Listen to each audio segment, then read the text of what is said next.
A comenzar esta última charla de este retiro de hoy, y el tema es la familia en el plan de Dios. Y para comenzar vamos a leer la palabra y les voy a leer a ustedes de la primera epístola de San Juan, en el capítulo 3, desde el versículo 1. Dice: mirad qué amor nos ha tenido el Padre para llamarnos hijos de Dios, pues lo somos. Por eso el mundo no nos conoce, porque no le reconoció a Él. Queridos, ahora somos hijos de Dios y aún no se ha manifestado todavía lo que seremos. Sabemos que cuando se manifieste seremos semejantes a Él, porque le veremos tal cual es. Todo el que tiene esta esperanza en Él se purifica, porque Él es puro. Palabra de Dios. Pues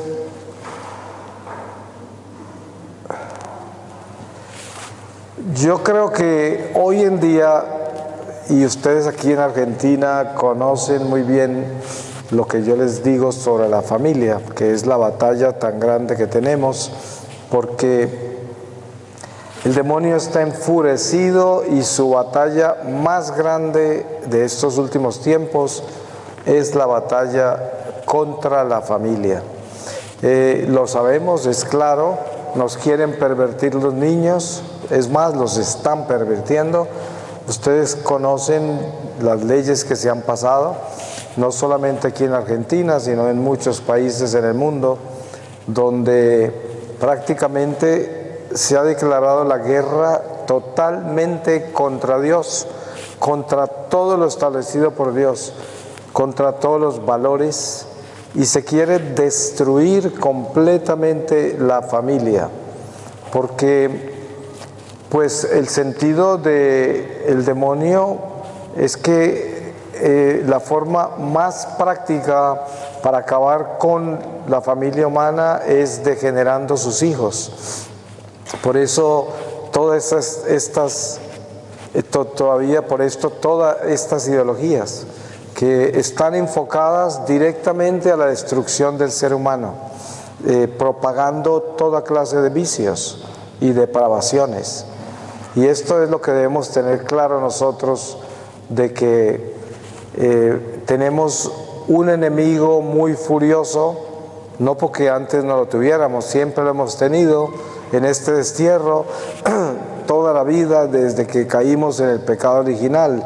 Pero hay una cosa muy importante que tener clara, y es que el hecho de que el enemigo esté tan furioso, no podemos entregarnos, porque la batalla es peleándola. Aparentemente parece que estuviera ganando, es como que se ha tomado la legislación, han pasado leyes espantosas, y es como si el pueblo de Dios estuviese dormido, porque ¿dónde está el pueblo de Dios? ¿Por qué no habla? ¿Y por qué no se defiende? ¿Y por qué no hay en la legislación de nuestros pueblos gente de Dios que esté peleando por los niños, peleando por la familia? Algo no está bien. Y lo que sucede es que por los afanes de este mundo hemos perdido el sentido de la familia. Este mundo nos convirtió en gente egoísta y nos convirtió en islas, y entonces cada uno está afuera peleando por su libertad, peleando por su independencia, por sus derechos y por su realización personal, como lo decía yo en varias oportunidades en este retiro. Y tenemos que reconocer eso. Miren que es muy común en la familia católica de hoy que no aporten hijos a la iglesia. Los padres que tienen algún brote de vocación religiosa o sacerdotal o misionera en las familias, muchos le apagan ese llamado a los hijos y los convencen de que no es por ahí. Y entonces nosotros entendemos que si estamos tan mal, y hemos llegado a ese estado de desnutrición tan grande, podemos observar las consecuencias para que no nos engañemos. Porque claro, uno puede escandalizarse con todas las leyes que han pasado y vemos toda esta formación de la sexualidad de los niños y cómo le están pasando toda esta educación perversa a niños desde la educación elemental. Y entonces hablamos escandalizados, pero no estamos haciendo nada. No se está haciendo nada.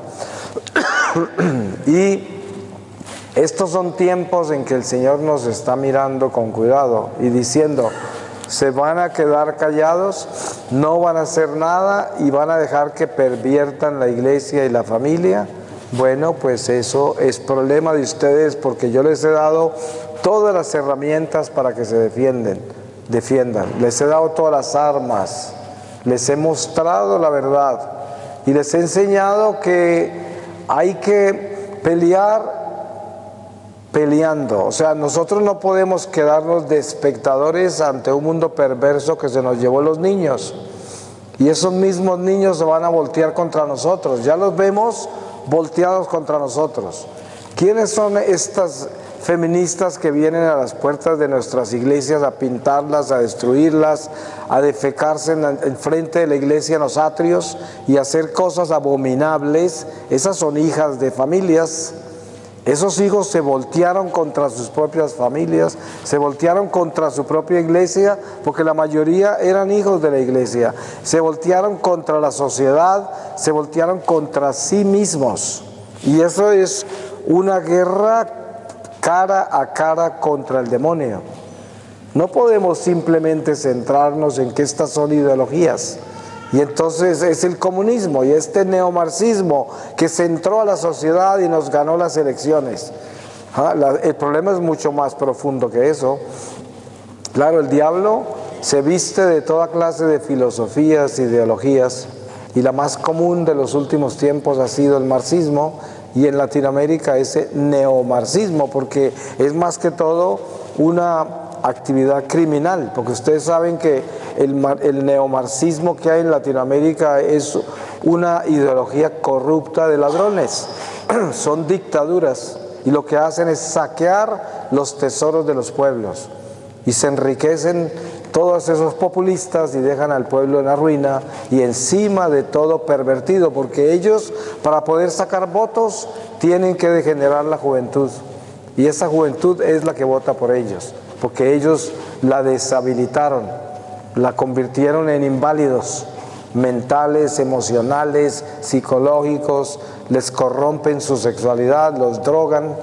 Y esto para nosotros es muy importante como hijos de Dios, de que nosotros hicemos también la bandera de nuestro Señor. Miren cuántas banderas hay afuera izadas, de cuántos colores.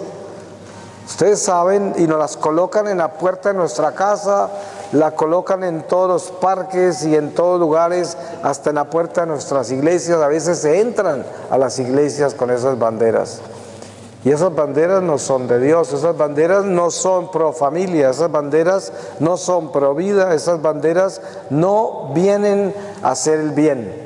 Y esto es un atentado contra la familia. Y si la familia se destruye, acabamos con todo.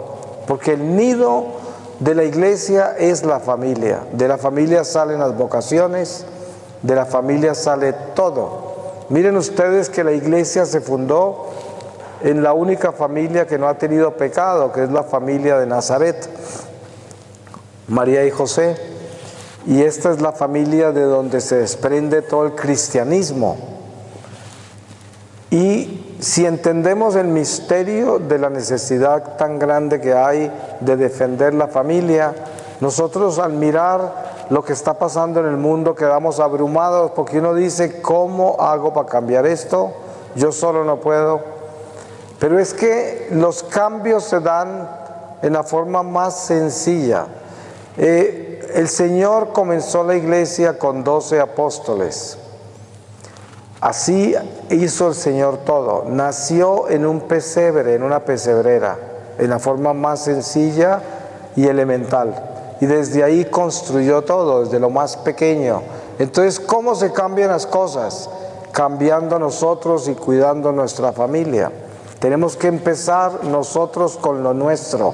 Asegúrese de que usted cuide su familia, cuide sus hijos, siémbreles valores, protéjalos del mundo afuera para que no los corrompan.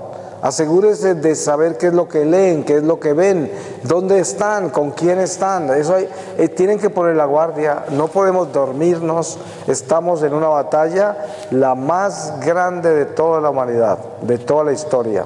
Porque entre más se acerca el regreso de Jesús, que ninguno sabemos cuándo es, más dura y cruda la batalla. Porque más desesperado está el demonio, porque su tiempo se termina ya. Entonces a nosotros nos corresponde tomar las armas que se nos han dado y salir a defender la familia. Y la primera defensa es asegurarnos de que nuestra familia no esté pervertida, que nuestra familia esté protegida, que nuestros hijos tienen nuestra vigilancia y que si hemos perdido hijos y se han corrompido, que nosotros comencemos a tratar de recuperarlos, que nos pongamos de rodillas a rezar y sacrificarnos por ellos, a mortificarnos, como decía el Señor Jesús a sus apóstoles cuando llegó y una mujer se quejaba de que esos apóstoles no habían podido exorcizar un demonio terrible que estaban tratando de exorcizar, y el Señor lo sacó en un segundo, y los apóstoles asombrados le preguntaron, pero ¿por qué nosotros no pudimos? Y él dijo, ese tipo de demonios hay que sacarlos con ayuno y mucha oración. Pues este tipo de demonio que está pervirtiendo nuestra familia es un demonio que hay que sacarlo con mucho ayuno y oración, con mucho sacrificio, mortificación. No es así nomás. Esto necesita un esfuerzo muy grande y todos tenemos que participar en esto. No podemos dormirnos porque se nos va a llamar a cuentas por esto. A nosotros nos correspondió la iglesia de hoy. Nacimos en la iglesia de hoy, no en la de ayer ni tampoco la de mañana. Y esta iglesia nos la confió el Señor a nosotros que estamos acá. Él nos la confió. A nosotros nos toca. Fíjese que nosotros heredamos las armas, los edificios, las comunidades, todo eso lo heredamos y somos llamados a mantenerlas y comunicarlas a las próximas generaciones. Y por eso todo lo que hacemos nosotros hoy repercute en lo que viene, y si seguimos como vamos, las generaciones futuras no van a tener iglesia, no van a haber familias, esto va a estar lleno de islas, un mundo del hombre con su perro, con su gato, porque ya no va a querer ni hijos, y eso ya lo estamos viendo. Matrimonios de homosexuales, de lesbianas, índice de mortandad mucho más alto que el de nacimiento en toda Europa. Cosas absurdas como esas están sucediendo porque el mundo perdió el norte de Dios. Y nosotros no podemos ser testigos mudos de una catástrofe tan grande y no hacer nada al respecto. Tenemos que actuar desde donde estamos, donde quiera que usted esté, no sé, cualquiera que sea su profesión, su vocación, donde usted actúe en esta vida, desde ahí debe usted militar, porque no podemos seguir observando la catástrofe y no hacer nada. Usted se sorprenderá del cambio que se puede dar cuando usted habla, exhorta y dice la verdad. Se va a sorprender. La mayoría de la gente que está confundida, perdida, depravada, a muchos de ellos nadie los ha exhortado.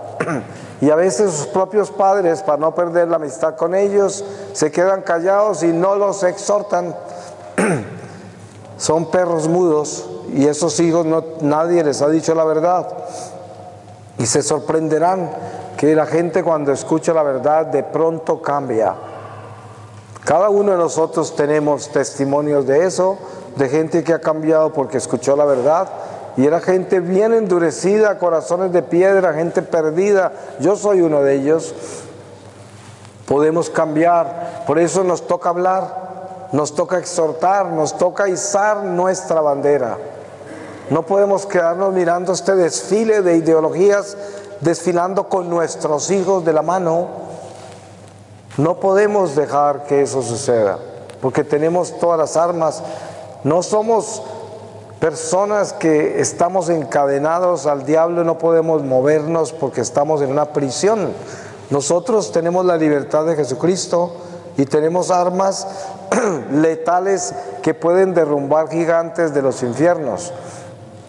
Aparentemente se ven muy grandes los poderes de estas ideologías que parece que se hubieran tomado nuestros países, nuestra cultura, nuestras familias y por supuesto nuestras economías, pero no son invencibles. Son seres de carne y hueso, manejados por espíritus del abismo. Y nosotros, nuestra sangre y nuestra carne, nuestros huesos, los tenemos consagrados a Dios. Y por lo tanto somos instrumentos del Espíritu que vence a todos los espíritus, porque es el Señor de todos los espíritus. Y por eso tenemos la fuerza para defendernos y para defender la familia, para defender la iglesia. Y esto no debe quedar como un eco, no puede convertirse en una exhortación más. Esto tiene que dar fruto en nuestro corazón y sacarnos de adentro el soldado para el cual Dios nos creó, para la milicia que nos creó. A cada uno de nosotros el Señor nos llamó a una misión, y la misión es nuestra iglesia, nuestra fe cristiana. Esa es nuestra misión. Y esta misión de estos tiempos no es una misión de sofá y televisión y de comidas rápidas. La misión nuestra es de apretarse los pantalones, tomar la espada en la mano, ponerse el escudo y la coraza y salir a defender esto en las plazas y donde nos toque hacerlo. Así como el demonio hace lo que hace, lo hace públicamente en todas partes. ¿Cuáles son las voces más duras que hay? Las que tienen el volumen más elevado hoy en el mundo. ¿Cuáles son esas voces? No son las de los cristianos. Las voces que más duro hablan son las del demonio. Están gritando en los parques, en todas partes, desde los tejados. Gritos dan y todo el mundo los oye. Nosotros estamos callados. Y tampoco estoy llamando a que seamos como las sectas que van y se le meten en la sopa a todo el mundo y son imprudentes en su forma de evangelizar. No se trata de eso, pero se trata de que nosotros actuemos donde estamos, donde vivimos, donde trabajamos. Y sobre todo que actuemos en nuestra propia familia. La historia más común hoy es: ay, mi familia, nadie cree en Dios. Mi familia está alejada de Dios y cuando hablo de Dios me quieren matar. Qué bueno, pues eso es una muestra de que ahí es donde tiene que trabajar más fuerte. Usted se debe convertir en la piedra del zapato de toda su familia, aunque lo consideren loco, fanático, lo que quieran que lo consideren, pero usted tiene que ser esa trompeta que suena, que le está recordando a todos ellos que se pueden condenar y que esto es en serio. De pronto uno se despierta de ellos y de pronto ese impacta a otro, y es una cadena que se puede despertar. Seguramente ustedes han oído de la conversión de una familia entera. Yo conozco conversiones de familias que empezaron a despertarse por el niño que llevaron a un colegio, y el niño en el colegio se despertó, se convirtió y convirtió a sus papás y convirtió a los abuelos, y hay historias así. Porque el Espíritu Santo actúa en formas misteriosas, pero extraordinarias. Pero actúa a través del que habla, no actúa a través del mudo, sino a través del que expresa la verdad. Y nosotros llevamos esa verdad tatuada en nuestro corazón. Claro, yo podría hablar de la familia en una forma extraordinariamente decorosa y hablar de lo hermosa que es la familia. Y hablar de todas las cosas bonitas de la familia. Me pudiera gastar toda esta hora en eso. Pero ¿cómo podemos hacer eso si estamos viendo la perversión tan espantosa que está corrompiendo a los niños? ¿Y cómo me voy a poner a hablar aquí de la belleza de la familia cuando la familia se está perdiendo? No podemos hacer eso, no nos podemos engañar. la gente vendrá a decir, ahí ese señor tan negativo, ¿acaso no se puede hablar de lo bueno de la iglesia y lo bueno de la familia? Pues es que no hay mucho bueno de qué hablar. Ustedes saben que hoy nos ponemos todos felices cuando encontramos un sacerdote santo, porque son tan escasos, y apenas encontramos uno, todo el mundo hace fiesta y se riega la voz, ay, mire, encontré un sacerdote fiel, un sacerdote bueno, todos corren para allá. Lo mismo cuando hay un religioso bueno, una comunidad buena, un laico que es fiel. Es como una novedad, una rareza. ¿Se imaginan la tristeza de estado en que nos encontramos? Es muy grave y por eso no podemos sentarnos a mirar este escenario tan detestable, tan horrible en el que estamos y no hacer nada y quedarnos de brazos cruzados. Por eso digo, nosotros no podemos cambiar el mundo, no somos llamados a eso, pero sí podemos cambiar ese territorio que Dios nos confió, por pequeño que sea, porque todo territorio tiene efecto en el resto del cuerpo. Ustedes saben, cuando a uno le entra una infección en un dedo, el más pequeño, todo el cuerpo se afecta. Ustedes ahí mismo sienten cómo se inflaman las glándulas y salen todas las defensas del organismo a actuar y sienten cosas raras en todo el cuerpo por un solo dedo que se inflama o se infecta. De la misma manera, cuando el cuerpo está enfermo y se comienza a sanar por el dedo pequeño, se comienza a sentir que está llegando la salud. Por eso es importante reconocer que una pequeña célula que se empiece a sanar del cuerpo que está mal, empieza a traer la salud y se empiezan a regenerar células de ese cuerpo enfermo. Entonces, no se trata de salvar el cuerpo entero, pero sí de salvar el órgano al que está usted unido, a esa parte del cuerpo que le corresponde a usted. Esa la debe sanar, esa célula debe estar saludable. Usted se debe encargar de asegurarse que esa célula tenga vida, que como dice la palabra, es una piedra viva del templo de Dios. Limpia esa piedra, reavívela, que el espíritu, el fuego del espíritu se reavive en esa célula que es usted, que es el territorio que Dios le confió, la gente que está al lado suyo, la gente que trabaja con usted, la gente que vive cerca a usted, su comunidad. ¿Cuántos de nosotros llevamos la tristeza como católicos de estar en parroquias que están muertas? De gente que es solo rezandera y que no tiene espíritu, que no tiene amor y que vienen como autómatas a la iglesia y el padre está peor que ellos. Y eso son parroquias desastrosas, deprimentes, pero una sola persona que se despierte en esa parroquia puede transformar la parroquia entera, porque se necesita ese fuego que arme un incendio y todos tenemos esa propiedad combustible en nosotros. Lo que se necesite es que alguien avive su llama para que incendie a todos los demás.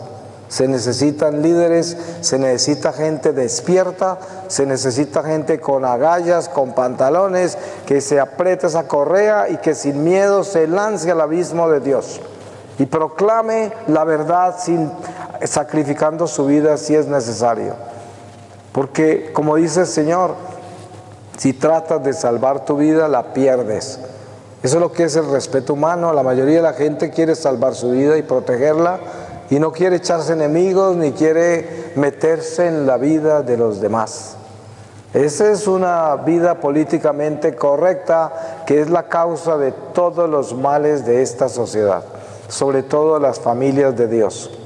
Y a nosotros nos corresponde perder ese respeto humano y vivir en el temor de Dios. Despertarnos al temor de Dios y hacer las cosas para glorificar a Dios, y en esa forma defendemos la familia, porque la familia nuestra está en problemas. Es muy escaso y es una bendición extraordinaria cuando alguien viene y dice: toda mi familia es creyente y obediente y practica su fe y está en la iglesia. La mayoría de la gente dice: wow, ¿verdad? Claro, porque es muy escaso. Así de mal estamos. Y ¿Por qué razón estamos así de mal? Porque no estamos haciendo nuestro trabajo, tan sencillo como eso. Y el día que nosotros comparezcamos ante el tribunal del Señor, Él nos va a llamar a cuentas en lo que nos confió. Tengan la seguridad de eso. Nos va a llamar a cuentas. Él le va a presentar a usted todas las personas que colocó a su lado y se las va a mostrar. Y le va a mostrar cómo esas personas hubiesen podido cambiar si usted hubiese hecho su trabajo. Es que aunque nos tiren piedra, aunque hagan lo que quieran hacer contra nosotros, cuando uno está exhortando a la verdad trae la libertad. Puede ser que esa persona no encuentre la libertad en ese instante, pero escuchó la verdad. Y eso queda tatuado en el corazón. Y no porque no la supiera, sino porque se le había pagado, porque el mundo se la pagó. La mayoría de estos jóvenes que están perdidos por ahí son hijos de familias católicas. La mayoría de ellos están perdidos porque los padres nunca les hablaron de Dios y tenían miedo de llevarlos a la iglesia y nunca profesaron su fe al frente de ellos, y la excusa es que los hijos no quieren saber nada de Dios. Pero si uno requisa bien, esos papás no hicieron el trabajo, no lo hicieron. Y obviamente que hay excepciones y hay gente que pasa por situaciones extraordinariamente únicas. Eso sí, tenemos que admitirlo, pero hablando en términos generales, la mayoría de la juventud que está perdida allá afuera y que son hijos de la iglesia, están perdidos porque sus padres no dieron testimonio. ¿Cuántos divorcios hay? La mayoría por total egoísmo. Hay excepciones, matrimonios que no debían haber sido, por algo la iglesia termina anulándolos porque nunca existieron, pero una pareja normal que se separa, generalmente se separa porque no se entendieron bien. O sea, es porque vivimos en un mundo egoísta donde cada uno busca su amaño, su antojo, su acomodarse, su libertad, sus derechos, y no tiene nada que ver con la comunión entre el uno y el otro. Y por esa razón hay divorcios, por esa razón se daña la amistad entre padres e hijos, por esa razón hay enemistades entre la gente, porque cada uno busca sus propios derechos y su propio espacio. Y entonces, al final, el que paga es la familia. La familia en Dios es una familia que trae las batallas diarias al Señor y viene unida en oración para presentarse ante Dios como familia. No hay nada más precioso que ver una familia en la iglesia. Cuando usted viene a una misa de domingo y encuentra a los padres y los hijos en la iglesia, es como la esperanza de las vocaciones.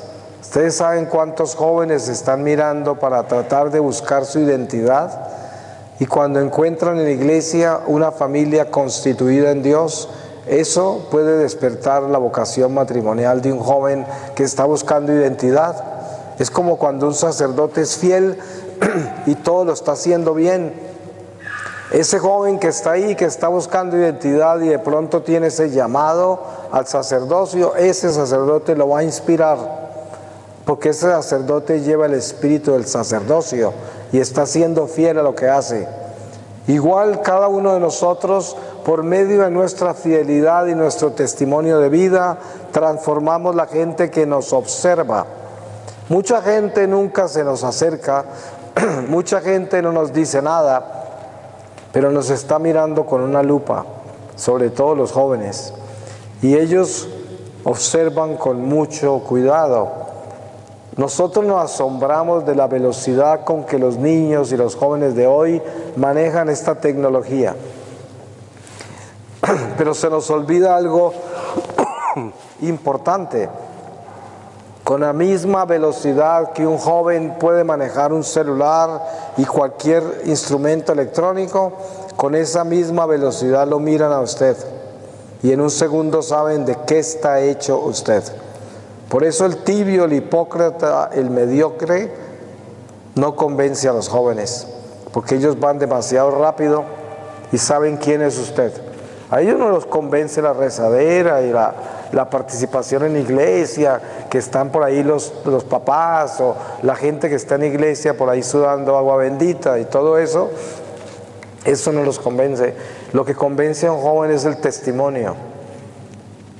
Si esa persona, ese joven ve que ese adulto, ese papá, ese tío, ese hermano, esa señora vecina, esa persona que está en la iglesia, es una persona que tiene compasión, paciencia, caridad, tolerancia, ahí sí ven que hay algo importante y ahí sí ven a Dios, ahí ven la iglesia, ahí ven algo que los puede enamorar, algo que puede hacer un cambio en sus corazones. Pero si esas gentes que más rezan y que más están en la iglesia son una contradicción en su conducta, usted lo que va a hacer es escandalizar a esos jóvenes y ahuyentarlos y separarlos de Dios, porque usted es un antitestimonio. Y mucha gente se queja, ay, ¿qué hago que mis hijos están tan alejados de Dios?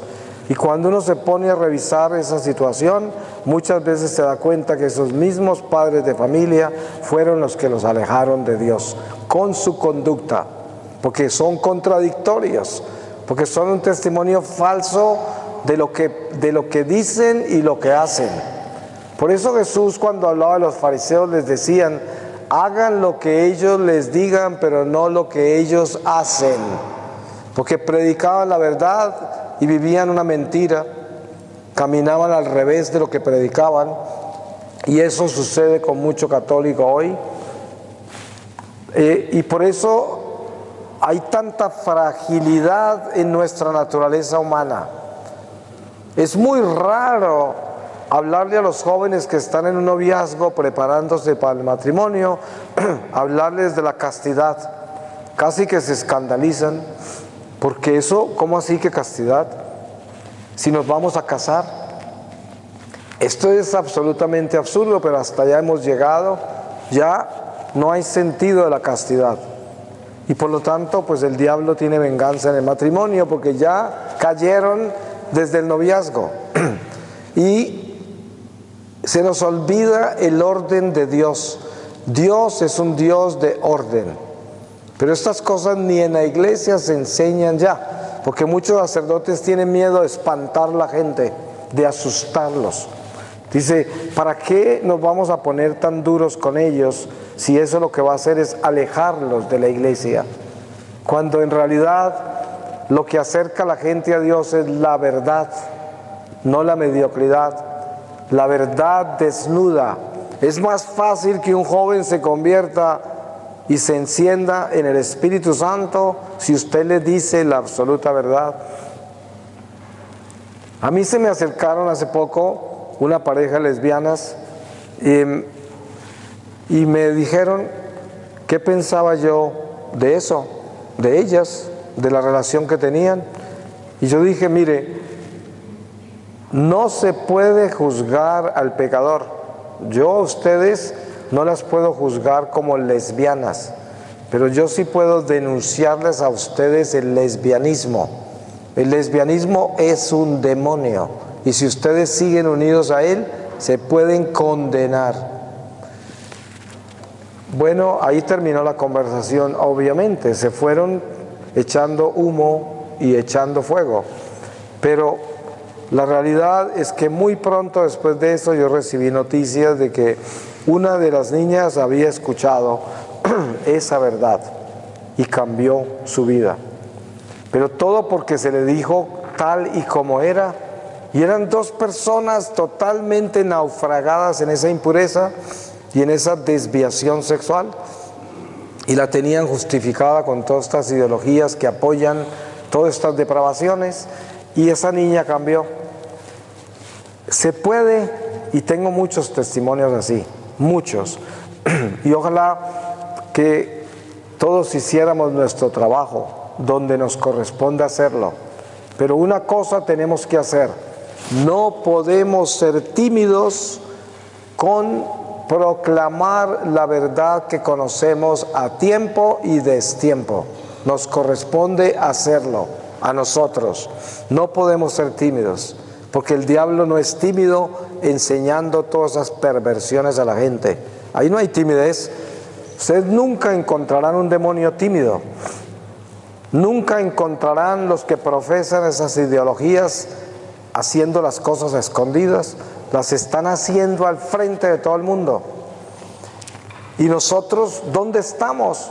Por eso tenemos que despertarnos. Si vamos a hablar de la familia, tenemos que aceptar la realidad en que está la familia. La familia nuestra está mal, está herida. Hay familias buenas, hay familias santas, gracias a Dios. Hay comunidades en la iglesia que se han congregado y tienen ministerios hermosos. Yo conozco algunas comunidades en la iglesia que son muy bonitas y que protegen las familias y las congregan en comunidades.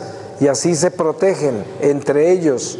Y son muchos, pero no todo el mundo se está congregando, no todas las familias entienden que es comunidad, no todas las familias entienden que es vida en la iglesia, la mayoría son islas y por eso el mundo y el demonio se las lleva y las corrompe y las destruye. Hay que aprender a congregarnos, hay que aprender a ser comunidad, hay que aprender a protegernos, hay que aprender a unirnos, para que no nos convirtamos en esas islas que se devora la bestia del mundo.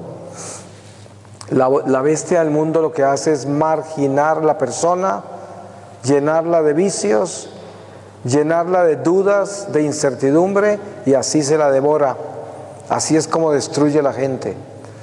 Nosotros tenemos que tener cuidado de eso, de no dejarnos marginar, no dejarnos enfermar de toda clase de vicios, no exponernos a todas las inmundicias que este mundo está ofreciendo y tener cuidado de nuestra alma, que es como un cristal delicadísimo que llevamos dentro de este barro. Nuestra alma es como una piedra preciosa que está metida en el barro y tenemos la responsabilidad de entregarla limpia al final de esta vida. Y esta es la misión para la cual nacimos. Vamos a pedirle al Señor su palabra para que en esta palabra sellemos todo lo que aquí hemos hecho. Y les voy a leer a ustedes de la epístola a Tito, capítulo 1, versículo 10, contra los falsos doctores. Porque hay muchos rebeldes, vanos habladores y embaucadores, sobre todo entre los de la circuncisión, a quienes es menester tapar la boca, porque son hombres que trastornan familias enteras, enseñando por torpe ganancia lo que no deben. Uno de ellos, profeta suyo, dijo: cretenses siempre mentirosos, malas bestias, vientres perezosos. Este testimonio es verdadero, por tanto repréndeles severamente, a fin de que conserven sana la fe, y no den oídos a fábulas ni a mandamientos de hombres que se apartan de la verdad. Para los limpios todo es limpio, mas para los contaminados y no creyentes nada hay limpio, pues su mente y conciencia están contaminadas. Profesan conocer a Dios, mas con sus obras le niegan. Son abominables y rebeldes e incapaces de toda obra buena. Mas tú enseña lo que es conforme a la sana doctrina. Que los ancianos sean sobrios, dignos, sensatos, sanos en la fe, en la caridad, en la paciencia, en el sufrimiento. Que las ancianas asimismo sean en su porte cual conviene a los santos, no calumniadoras ni esclavas de mucho vino, maestras del bien, para que enseñen a las jóvenes a ser amantes de sus maridos y de sus hijos, a ser sensatas, castas, hacendosas, bondadosas, para que no sea injuriada la palabra de Dios. Exhorta igualmente a los jóvenes para que sean sensatos en todo. Muéstrate dechado de bellas obras, pureza de doctrina, dignidad, palabra sana, intachable, para que el adversario se avergüence, no teniendo nada malo que decir de nosotros. Que los esclavos estén sometidos en todo a sus dueños, que sean complacientes y no les contradigan, que no les defrauden, antes bien muestren una fidelidad perfecta para honrar en todo la doctrina de Dios nuestro Salvador. Palabra de Dios. Pues qué bonito que es descubrir que la iglesia nunca ha tenido una batalla diferente, siempre hemos estado en lo mismo. Mire que esto es algo que San Pablo está escribiendo a Tito hace 2000 años y está hablando de la misma batalla que tenemos hoy nosotros y le está enseñando la misma doctrina que estamos predicando hoy. Y esto es lo que tenemos que entender, que esta batalla nunca ha sido diferente. Es una batalla entre el bien y el mal y nosotros tenemos que definirnos 100% hacia el bien, porque no existe una zona gris. No hay nada en la mitad, o somos buenos o somos malos. Y por eso hay que tener atención de qué lado pertenecemos. No hay una persona medio buena o medio mala. Cuando alguien dice, él no es del todo tan malo, eso quiere decir que es malísimo. Solo que está aparentando ser bueno. Y estas son cosas que nunca debemos dejar pasar así nomás. Cuando una persona está dando señales de maldad es porque es mala. Eso tenga la seguridad. Y tenemos que buscar la conversión de nuestro corazón y movernos hacia la verdad, hacia el bien y convertirnos de verdad, no ser mediocres. Porque la mediocridad es lo que más odia el Señor. La palabra dice que Dios vomita al tibio de su boca. Así de feo lo dice, porque es verdad, lo detesta. Porque el tibio es un pretencioso, es un orgulloso, es un autosuficiente, es una persona detestable. Y de eso hay mucho en la iglesia, sobre todo hoy. Pidámosle al Señor que nos haga veraces, que nos dé la fortaleza para ser reales hijos de Dios y para que defendamos el territorio que Dios nos confió. Hay que empezar por ese pedacito, por esa pequeña vida de cada uno de nosotros, empezar por ahí. Así se da el cambio. ¿Se pueden imaginar si cada uno de nosotros que estamos en este templo en este momento hacemos nuestro trabajo, la diferencia tan grande que habría en todas estas familias que están representadas acá? Sería un cambio enorme, ¿no les parece? Y eso es, así es como cambiamos las cosas, así es como derrotamos los demonios. Pues ha sido un gusto estar con ustedes hoy. Seguramente muchos no vendrán mañana. Mañana estamos aquí hasta el mediodía, pero de todas maneras seguimos unidos en oración y sabemos que Dios hace las cosas siempre muy puntualmente y no fue un accidente que Él nos reuniera hoy. Cuídese mucho. Amén.